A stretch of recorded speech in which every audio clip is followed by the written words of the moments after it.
Sabi nga nila may pera sa basura. Pero para sa isang ama, higit pa raw ng naidulot ng basura sa kanyang buhay. Pag-asa para sa kanyang buong pamilya. Isang metal scrap artist ang 28 taong gulang na ama mula Binyan, Laguna na si Justin Cuero. Sa pamamagitan ng mga patapong materyales tulad ng bakal, tanso o wire, sino mag-aakala na kaya pa nitong makabuo ng obra?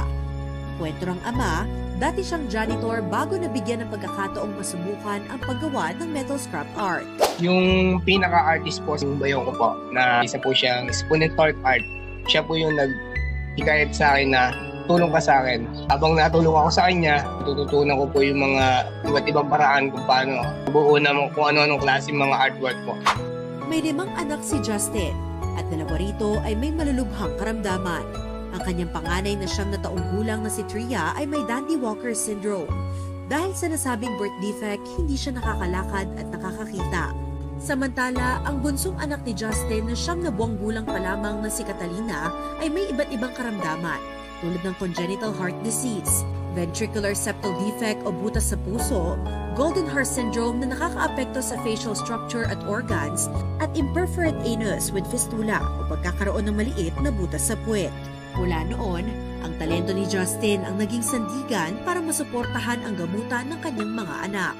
Pero gaya ng ibang artist, dumarating din sa puntong humihina ang kanyang benta.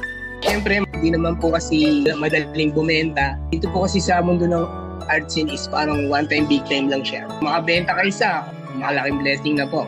Kaya na niya napupunan yung isang buwan mong pangangailangan. Dahil dito, nananawagan si Justin sa mga nais magpagawa o bumili ng kanyang mga obra bilang suporta, hindi lang sa kanyang sining, kundi sa kanyang pamilya rin. Hindi naman po kasi ibibigay sa atin ng Panginoon to kung hindi natin kakayanin. Kaya makatatag lang tayo, tapos kumatok po tayo sa kanya. Sakaling mapanood nyo to, malaking tulong po to, lalo na sa mga aking mga anak. Sakaling magustuhan nyo, or magpagawa kayo ng commission, malaking bagay po. Hindi lang po yung artwork ko ang masusuportahan nyo, kundi yung buong pamilya ko po ang masusuportahan nyo. Para sa mga nais makipag-ugnayan kay Justin, maaari siyang i-contact sa kanyang Facebook account. At para naman sa mga gustong magpadala ng donasyon, gamitin lamang ang detalye sa screen.